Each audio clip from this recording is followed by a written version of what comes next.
كنينيغا ما عبتي كلها لغة إنجليزية كنينيغا ما عبتي ومهم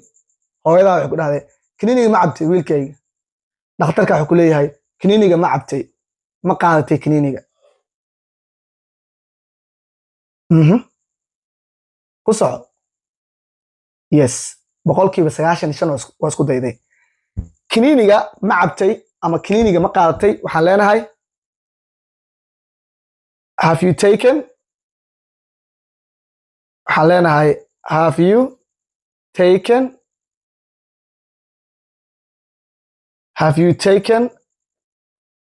the pill have you taken the pill كنينيغا ما عبتي ما قادتي have you taken the pill كنينيغا ما عبتي ما قادتي have you taken the pill هادين have you used حلينا have you taken the pill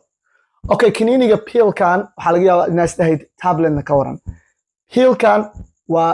waa kaniiniga noocyada oo imbishiliinka oo kala ah oo dhuudhuuban waxa leenahay pill hadii kaniiniga nooca oo barshimoolka u yahay waxa leenahay tablet have you taken the tablet ugu farqaas u dhaxeeyo have you taken the tablet ma isticmaash kaniiniga waa kuwa sida barshimoolka oo kala ah hadii nooca qalinjinta oo kala amal oo kiin kaniiniga waxa leenahay pill okay have you taken the pill have you taken the tablet waa isku mid laakiin waa laba nooc wajigaagu wuu bararsan yahay ku dhax luqada Ingiriisiga wajigaagu wuu bararsan yahay gacantaada way bararsan tahay lugtaada way bararsan tahay indhahaaga way bararsan yihiin hadda waxaan karnaa kaliya wajigaagu wuu bararsan yahay okay isku day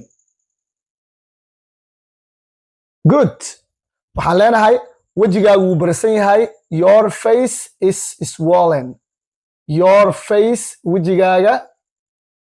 is swollen wuu bararsan yahay swollen waa bararka your face is swollen wajigaaga wuu bararsan yahay your face is swollen wajigaaga wuu bararsan yahay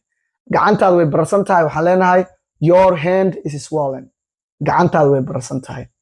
indhahaaga way bararsan yihiin waxaan leenahay your eyes are swollen your eyes are swollen indhahaaga way bararsan yihiin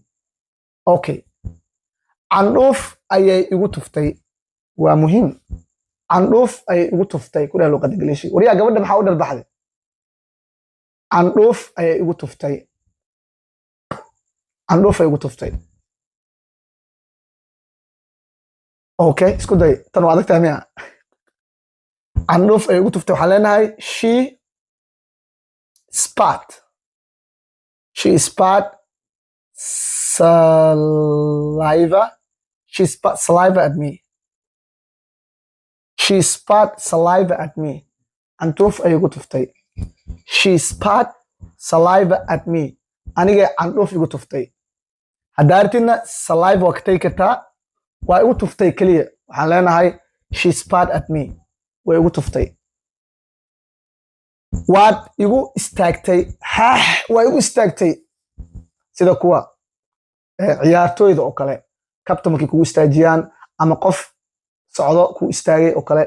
waad igu istaagtay ku dhax luqada Ingiriisiga waa igu istaagtay niyo maalant indhoolo ma tahay ma taqaanid ma adagtahay okay ana sheegay waad igu istaagtay waxaan leenahay you stepped on me you stepped on me you stepped on me waad igu istaagtay waxaan leenahay you stepped on me waad igu istaagtay you stepped on me you stepped on me okay waxaa rabtaa inaad cagta iga istaagtay you stepped on the foot you stepped on the foot ama you stepped on my foot cagteeda ku istaagtay okay anaga Soomaali waxaan ana lugta iga istaagtay lugta iyo cagta laba nooc waay marka hadda lagu dhaw lugta iga istaagtay ma dhahaysid you stepped on my leg waxaa leedahay you stepped on my foot okay jumladan waxaa laga rabaa dadka luqada Ingiriisiga qatarta ku ah ciyaalka xaafada maya macallimiinta iyo yar labadan erayaan rabaa jumladooda Nalka Gaabi ku dhax luqada Ingiriisiga